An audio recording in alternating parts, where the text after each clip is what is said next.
자, 손혜원이 문제요. 이제 뭐 손혜원이가 박지원이하고 설에도 서로 치고받으면서 뭐 말로 싸웠다. 이런 내용들이 화제지 의혹은 사라져 버렸습니다. 그럼 의혹이 없어서 보도를 안 하는 것일까요? 손혜원 문제를 둘러싼 본질의 실체에 대해서 정말 언론이 전혀 모르는 걸까요? 자, 손혜원의 남동생은 이렇게 말을 합니다. 언론에 접촉하고 연락을 해줘도 언론이 제대로 보도하지 않고 있다. 저한테 연락이 와서 제가 그랬어요. 언론 믿지 마라. 그래, 어떤 언론은 그걸 좀 열심히 팔려고 접촉하고 있다 해서 제가 그랬습니다. 그 언론이 당신의 편에 선 듯 하면서 팔려고 하고 있지만은 궁극적으로 그 언론이 노리는 것은 당신이 뭘 알고 있는가를 알아내기 위해서 그렇게 하고 있을 거다. 그래서 당신이 그런 언론에다가 다 틀어놓게 되면 아마 굉장히 곤란한 지경에 빠질 수 있을 거다. 자, 언론이 첩자 역할을 하는 것은 저도 여러 번 목격을 했습니다. 과거에 중요한 일이 있을 때 찾아와서 우리는 다 보도하겠습니다 하고 작은 거 한두 건 보도하면서 신뢰를 얻은 뒤에 진짜 가진 알맹이가 뭔가를 찾아내고는 그것을 정반대로 헷가닥 돌아서서 왜곡 보도하는 일을 제가 한번 처절하게 겪은 적이 있어요. 이것들이 사람일까 싶은 정도로 제가 느껴졌습니다. 그래서 언론들은요, 안다고 다 보도하지 않습니다. 알아도 권력 핵심과 관련해서 치명적일 수 있다 생각하면 안 터주지요. 기다리지요. 왜? 지금 터졌다가는 자기들도 비리가 많아서 얻어 터지니까 숨겨서 이렇게 딜 칠 때까지 들고 있어야 되는 겁니다. 그러고는 적당히 딜 치고는 이제 한참 지나서 이제 권력이 무너질 때야 슬그머니 그걸 끄집어내 놓습니다. 우리가 고영태가 얼마나 오래전에 언론을 접촉했는데 언론들이 그걸 덮어놓고 있었던가 하는 것을 이미 최순실 사태 때 유심히 보지 않았습니까? 그래서 언론들은 지금 문 정권이 이런 상황에서 죽을 리 없다. 뭐 제 방송 보는 사람들 중에 열혈한 무슨 보수들은 문재인 끝났다 이야기를 하지만은 언론들은 그렇게 생각하지 않습니다. 문 정권이 끝이 나는 게 아니라 아무리 저것들이 빌빌 싸도 보수가 다시 재기할 수 있겠냐라는 회의론을 더 가지고 있을 수 있다 봐요. 그렇기 때문에 이 사람들은 입에다가 정보를 더 먹여줘도 보도하지 않는다라는 겁니다. 그래서 제가 그랬어요. 그런 걸 여기저기 이야기를 해주면 아마 당신만 곤란해질 가능성이 크다. 이렇게 말을 했습니다. 자, 한국당도 제보를 하겠다 하면 안 받겠다고 거부했다 해요. 그건 뭘 의미하는 거겠습니까? 손혜원 문제에 대해서 가지고 있는 폭발력이 바보가 아니면 정치권에서 얼마나 큰 것인가라는 것을 다 알고 있을 겁니다. 자, 김정숙과 손혜원이 어떤 관계인가 하는 것은 그야말로 아주 오래된 깊숙한 관계일 수가 있지요. 자, 그런 상황에서 이런 문제에 대한 폭탄들을 언론들이 과연 감당할 수 있을 건가? 저는 못할 거라 보고 있습니다. 한국당도 감당을 못하는데 언론들이 어떻게 감당할 수 있을 거냐? 그러니까 기껏해야 나오는 것이 어디에 집이 몇 채 있다. 그것도 20몇 채까지 나왔다가 안 나왔는데 그러면 없냐? 더 있지요. 이제 그 부분에 대한 의혹을 상실을 해버린 겁니다. 그러니까 캐지를 않는 거지요. 자, 그러면 손혜원과 연결되어서 거기에 땅을 사는 사람이 과연 정모라고 부르는 수련원을 한 60몇 살 먹은 그 여자만 있느냐? 더 있지요. 제가 제보 받기로는 전직 문화재 관련 고위 공무원도 거기에 관련되어 있다. 이런 제보를 받았습니다. 물론 자기 이름으로 사지 않았으니까 제가 이렇게 말을 하는 이유는 제가 그것을 검증할 능력이 없기 때문에 이렇게 말을 할 수밖에 없어요. 자, 그래서 실질적으로 이 목포 무슨 근대문화 역사거리라는데 땅을 산 사람들을 다 밝혀지면 깜짝 놀랄 만한 일들이 더 생길 수 있는데, 언론은 그게 무슨 손혜원이 어차피 지 명의로 산 것도 아니고 투기할 의사가 없었고 그게 목포 개발과 서로 맞물려서 가고 있는데, 손혜원은 광고를 해서 어떤 이 포인트를 어디에서 찾아야 되는가를 잘 알고 있죠. 그래서 목포, 낙후된 목포의 원도심의 주민들의 분노, 이런 부분과 그걸 개발하기 위한 자기의 기여, 이런 식으로 엮어가지고 목포 민심이라는 걸 갖다가 들고 놓으면서 지금 박지원과 평화당을 압박하고, 더 나아가서 한마디로 언론을 압박하고 있는 겁니다.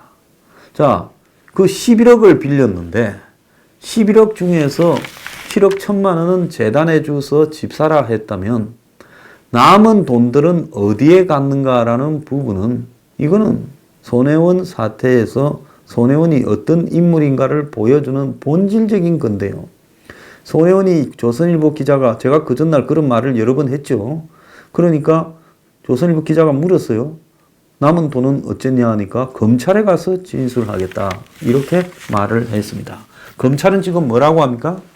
언론 보도가 다 좀 되는 거를 보고 손혜원을 부르겠다 하면서 시간을 끌고 있습니다. 자, 이만하면 어지간히 다 보도했냐? 그럼 나온 거는 이것밖에 없네. 지금 나온 거, 손혜원이 집을 산 거, 이해상충이냐 아니냐, 차명이냐 아니냐, 네? 그러니까 명의신탁에 위배되냐 아니냐, 그거예요. 근데 이 별 죄도 아니에요, 심각하게. 국회의원의 도덕적인 문제로는 큰 죄가 될 수 있겠지만은 법적으로는 그리 무슨 뭐 실행이 떨어지고 이런 죄들도 아니에요. 그 다음에 손혜원이 무슨 누구를 취직시켜라 했니? 또 손혜원이 무슨 뭐 물건을 사라 했니? 국회에서 무슨 뭐 거래를 했니? 낮은 칠기를. 이런 거는 직권 남용과 관련되는 부분인데, 이것도 솔직히 말하면 이리저리 정인 갖다 대고 이리저리 겁주고 하면 별 죄가 안 될 겁니다. 그래서 지금 손혜원 문제는 별 죄가 안 되는 걸로 시간을 끌면서 이렇게 가고, 큰 전국 전환기까지 검찰이 조사를 안 할 거라 봅니다. 전국 전환기라는 것은 어떤 데가 전국 전환기겠어요? 자, 미국 2차 정상회담이 또 돼서 문재인 정권의 지지율이 다시 60% 이래 올라가고, 또 계속 터지던 스캔들들이 또 조용해지면서 이제 문 정권이 다시 힘을 받았을 때가 전국 전환기겠죠. 그때 이제 조용히 손혜원을 불러서, 자, 언론에 나온 게 이 정도니까 이제 이것만 좀 틀어봅시다 하면서 다 적당히 들어서 적당히 별거 아니다라고 결론을 짓겠죠. 그러면 왜 손혜원은 그런가? 지금 이런 일과 관련되어서 청와대 정무수석 하던 전병헌이 무슨 게임 산업과 관련해서 하루아침에 정무수석을 그만두고 재판 조사받으러 다니고 그러지 않습니까? 그것뿐만 아니라 김경수가 하루아침에 구속되고, 다른 거는 보면요, 여권의 실세라 하더라도 하루아침에 날아가는 사람들이 많습니다. 자, 그런데 손혜원은 절대로 하루아침에 못 날리고 있어요. 왜 그러냐? 손혜원은, 우리가 보고 있는 손혜원은 빙산 위에 드러난 빙산의 일각, 전체의 빙산은 이 바다 밑에, 북극해 밑에 어마어마하게 큰데, 우리는 그 위에 일부 언론이 제기하는 자질구레한 문제들만 보고 있다는 겁니다. 손혜원이 과연 낮은 칠기 장사나 디자인 장사 이런 것만 했을까요? 그게 손혜원의 본질일까요? 손혜원이 대기업에 이름 주어지는 일을 했지 않았습니까? 브랜드 네이밍이라고요. BI 사업이라고 그러더만요. 브랜드 아이덴티티겠죠. 그런데 그걸 하면서 대기업의 오너들과 굉장한 인맥을 가지고 있을 건데, 이 정권 들어서 대기업 오너들을 그렇게 조져댔으면 대기업 오너들이 줄을 서려면 어디 가서 줄을 설라 하겠습니까? 복덕방이 하나 있어야 가야 집을 구하지 않습니까? 여기까지만 이야기를 하겠습니다. 자, 검찰은 손혜원의 남동생을 이미 불러다가 조사를 했대요. 자, 손혜원의 남동생이 어디까지 알고 있는가를 아마 한번 스크린을 해놔야 손혜원에 대해서 조사할 때 수준을 정리할 수 있으니까 손혜원 남동생 지금 각종 손혜원에 대해서 폭로를 하는 남동생을 그렇게 불러다가 한번 들어봤다 이렇게 봅니다. 그래서 정말로 손혜원에 관련되는 자산들이 얼마인지, 자, 손혜원이 뭔가 낮은 칠기 좀 팔고 일억 좀 지어주고 이러려고 목표를 세우지는 않았을 거라 봅니다. 저 권력을 가지고요. 그러면 권력이 정말로 센 사람은 그 권력을 여태까지 한국 사회의 비리로 보면 누구하고 결탁되어서 터졌습니까? 대기업하고 결탁되어서 터진 거예요. 최순실도 그랬고요. 그러지 않습니까? 자, 여기서 무슨 최순실이 죄가 있냐 없냐 하는 소리는 하지 마세요. 재단 관련해서 이야기하는 거니까요. 그리고 딴 사람들도 다 마찬가지입니다. MB가 무슨 변호사비를 다스하고 관련된 소송의 변호사비를 삼성에서 내었다 하는 것도 결국 그런 거고요. 또 더 나아가서 우리 사회의 권력의 핵심은 노무현 정권 때도 삼성공화국이다 불리어져서 한마디로 설들이 난무했지요. 자, DJ 때도 그랬고 결국은 돈이 있는 사람과 권력 간의 결탁이 항상 문제가 되는 겁니다. 그렇기 때문에 손혜원이 무심코 100억이라고 했지만은 손혜원의 재산이 미국에는 없느냐? 왜 크로스포인트 인터내셔널이라고 회사 이름을 지었겠느냐? 인터내셔널이라고 하면 해외와 관련해서 돈이 오가는 일이 당연히 있는 회사를 그렇게 붙이지 않았겠느냐? 손혜원의 숨겨놓은 재산들은 그러면 없느냐? 이런 여러 가지 문제가 등장할 수 있는 겁니다. 자, 그러다 보니까 손혜원의 남동생을 검찰이 조용히 불렀어요. 손혜원의 남동생이 검찰에 갔다 왔다라는 부분에 대해서 지금 언론 보도를 하는 데가 하나도 없지 않습니까? 아마 검찰은 절대 말을 하지 말라고 했을 겁니다. 저도 딴 데서 들었어요. 자, 그러다 보니까 지금 손혜원 문제는 조용히 지금 저것들 나름대로 이런 일을 처리하는 수습 방안이 있지요. 일단 탈당해서 거리를 좀 둔다. 그리고 손혜원이 좀 시끄럽게 하니까 니한테 유리하고 손석기 터져서 시끄러운데 왜 떠드냐? 좀 조용히 좀 있어라. 그러고는 이제 손혜원을 좀 조용히 시켜놓고 언론들이 이제 별것도 아닌 잔챙이를 패다가 이제 지친 척하고 빠지기 시작하죠. 자, 대한민국의 기자라면 손혜원이 어떤 의미의 위치를 점하고 있는가를 다 알고 있을 건데도 불구하고 기사 쓰는 꼬라지 보면 박지원, 손혜원 진검승부 결과는 손혜원, 박지원 목포 위에 뭘 했냐. 다 이런 것만 쓰고 자빠졌습니다. 목포 시민, 손혜원이 목포를 확실히 띄웠지라. 손혜원이 박지원하고 치고받는 것은 일부러 논쟁의 중심을 옮기기 위한 일종의 노이즈 마케팅 기법이라고 봅니다. 광고 이런 쪽에 많이 있었으니까요. 어째야 이 지금 핵심적인 논쟁을 목포 발전으로 지금 몰고 가고 있다라고 보고 지가 목포 발전을 하려고 한 사람이다라는 지 논리를 지금 목포의 여론을 얻고 그렇게 만들어가는 중이라고 생각을 합니다. 그래서 손혜원은 일부러 지금 박지원 낙선 운동을 벌이겠다 이렇게 만들어가고 있어요. 자, 그러면 보수 진영으로서 보면 손혜원과 박지원이 둘이 싸우는데 둘 다 별로 좋아하지 않는 혐오들이다. 그러니까 싸우든가 말거나 신경 끄자 이제 이런 것도 또 기대하고 있겠지요. 지금 국가보훈처가 국립묘지의 군인 안장자는 줄이고 공권력 희생자, 민주화 운동한 사람 이런 사람들을 국립묘지의 안장을 추진하겠다 하면서 김원봉 독립유공자 표창까지도 고려하고 있다는 거예요. 김원봉이라는 것은 어열단 단장을 지내다가 북한으로 가서 북한 정권의 출범의 핵심 공신이고 북한에서 장관급도 했지요.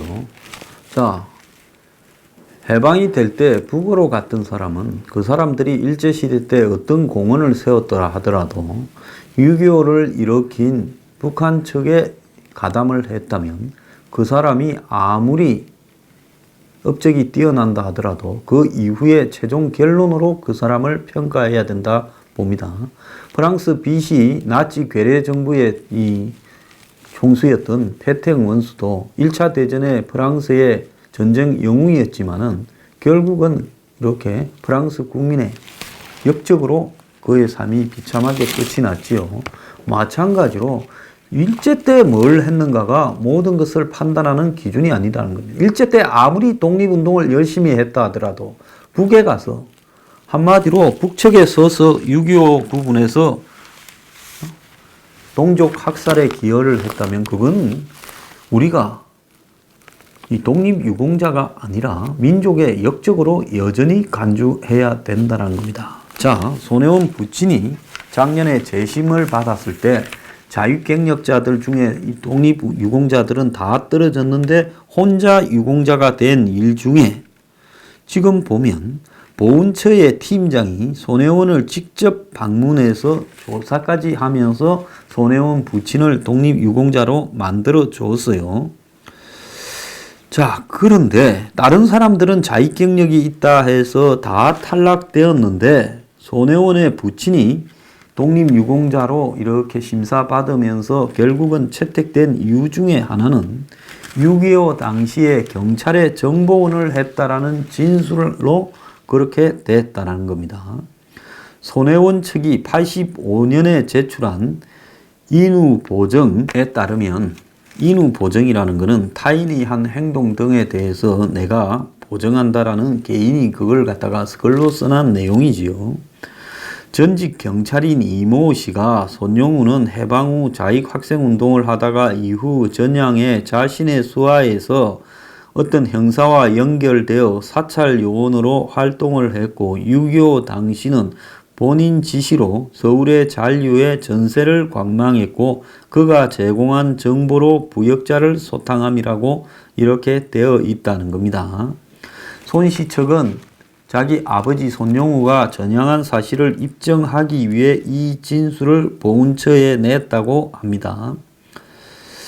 자, 그런데 이 공식적인 기록에는 6.25 당시 북한 중앙정치국가 재접선 활동 후 남한에 잔류했다. 성북경찰서장이 1990년에 언급한 내용. 또 6.25 당시 조선노동당 가평군 설악면 세포책으로 활동했다. 치안본부의 1986년 자료 등 당국의 기록과는 배치된다는 겁니다. 손영우, 손혜원의 아버지의 고향은 경기도 가평으로 확인이 되었습니다. 그러니까 자기 고향에서 한마디로 북한이 지배를 할 때 거기에 조선노동당의 고향의 그 세포책 담당자로 있었다라는 내용이겠지요. 자, 그래서 결국은 손혜원 측이 냈다라는 이런 인후보정 자료 하나만으로 그간에 있었던 공식 기록에서의 손영우의 자의가 활동을 다 깔아뭉개고 이렇게 손영우를 독립유공자로 표창했다라는 것은 결국 손혜원이 뷰진을 가서 만나고 또 더 나아가서 보훈처의 예우국장이 5월 7월 두 차례 손혜원을 찾아가서 만나고 아니 심사하는 쪽에서 찾아가서 그 딸을 만나는 일이 있습니까? 어딘가에서 누군가가 손혜원의 아버지를 해주라고 콕 찍어서 압력이 내려왔으니까 보훈처가 이런 일을 하지 않았냐는 겁니다. 자, 손혜원의 이 권력이 얼마나 핵심에 닿아 있는가는 자기 아버지, 그야말로 이런 남노당, 빨갱이 활동을 한 사람이 이렇게 되는 부분에서 명확하게 드러났다라고 저는 보고 있습니다. 자, 손혜원은 거대한 우리 사회의 권력의 핵심의 비호를 받고 있고 그렇기 때문에 손혜원에 대해서는 어떤 누구도 이렇게 함부로 칼을 대지 못하고 지금 야당 의원들도 언급하는 것을 두려워하고 있다 생각을 합니다. 자, 손스키에 대해서요. 오늘 아침에 조선일보에 서울대 언론정보학과 교수 윤성민이라는 분이 손스키 논란 그 참담함의 본질에 대해서 글을 썼습니다. 평소 제가 하던 이야기하고 똑같이 이야기를 했는데요. 공인들의 사생활을 가차없이 까발렸던 언론인 손스키가 비판의 칼이 자신으로 향하자 상식밖에 변명을 하며 숨었다. 앵커의 사생활 문제에 방송사가 나서서 이렇게 그걸 비판하는 사람을 공격하는 것은 비상식적이라고 이야기를 했습니다. 자, 이 사람은, 글을 쓴 사람은 손스키의 폭행 뺑소니 배임 논란에 대해 한간의 호기심에 가세할 생각은 전혀 없다. 그래도 이 언론 연구자로서 여러 참담한 심정이 생기는데 그 이유가 손스키로 표상되는 비판 언론의 정당성 보다 근본적으로 언론의 자유의 윤리적 책무성 문제와 맞닿아 있다라고 이야기를 하고 있습니다. 언론은 공인으로 분류된 타인을 감시하고 비판할 수 있는 법적 자유를 향유한다. 우리 법 역시 공직자에 대한 언론의 감시와 비판을 두텁게 보호한다. 공무 집행과 직접 연관이 없는 사생활의 경우에도 공직자의 자질, 도덕성, 첨령성에 관한 사실에 대해서는 비판이 허용된다라는 이런 판례가 있습니다. 헌법재판소 등에요. 명예훼손 구성 요건에 해당돼도 진실한 사실로서 오로지 공공의 이익에 관한 때에는 처벌하지 않는다. 심지어 진실 보도가 아닌 경우에도 언론이 진실이라고 믿을 만한 상당한 이유, 이를테면 정확성을 위해 노력한 정황이 있다면 위법성이 조각된다라고 이야기를 하고 있습니다. 조각된다라는 것은 위법성을 면해준다라는 거죠. 그래서 설사 사실이 아닐지라도 이 사람이 자기가 알아본 상황으로는 그걸 사실로 믿을 수밖에 없었다 하면 그거는 인정을 해준다는 겁니다. 자, 그렇지만은 언론인 자신의 허물에 대해서는 어떠한가?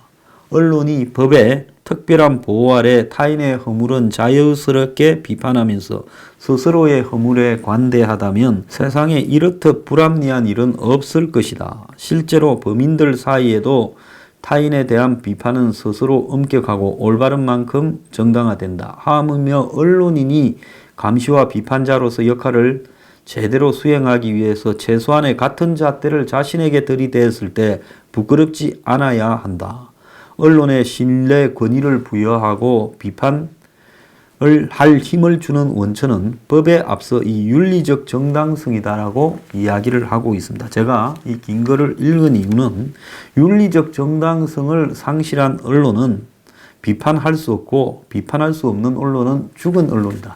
그래서 손스키는 지금 JTBC에서 물러나야 된다는 겁니다. 그는 우리 사회의 신뢰도 영향력 1위의 언론인으로 몇 년간의 위치를 지금 굳혀왔다는 겁니다. 그리고 지난 정권을 중간에 하차시키는데도 그가 거대한 역할을 했지요. 그의 말 하나, 그의 표정 하나, 여기가 얼마나 우리 사회에 미치는 영향력이 큰지 모르는 겁니다.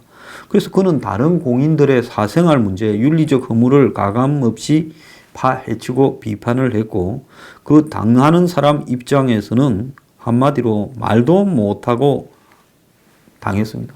지난 정권의 여성 대통령의 성형 의혹, 미용 의혹까지도 까발렸고 더 나아가서 안희정도 지금 재판이 진행 중인데 2심에서 다른 결과가 나왔습니다만은 어쨌든 곧바로 성추행 가해자가 되어버렸죠. 자, 한 시인은 박진성 시인 같은 경우에는 굉장히 복잡한 사건을 그냥 이렇게 일방적 주장을 여과 없이 내보냈고, 자, 그래서 그가 지금 남에 대해서 했던 행동들을 스스로에게 윤리적 잣대를 적용할 경우에 그는 상식을 벗어난 애매한 변명을 내놓으며 긴 싸움이 될 거다라고 하며 법 뒤에 숨어버렸다는 거예요. 그러고는 남들이 저급하게 갈 때 우리는 품위 있게 가자라고 했는데 그게 품위인가 의문이다라는 겁니다. 자, 이미 손석희는 윤리적 정당성과 비판 능력을 완전히 상실했습니다. 그런데 JTBC는 모든 가짜 뉴스 작성자와 유포자, 이를 사실처럼 전하는 매체에 대해 고소를 통해 단호하게 대처하겠다 했습니다. 이 일에 대해서는 말을 하지 말라는 협박이지요. 한 방송사가 한 개인의 사적인 의혹에 대해 수호자로서 이렇게 나서가지고 설쳐대는 것이, 이것이 민주주의인가? 이것이 언론인가? 자, 정말로 창피하지 않습니까? JTBC 기자요, 손석희, 홍정도, 홍석현은 저 쓰레기 같은 언론을 즉각 문을 닫기를 저는 요구합니다.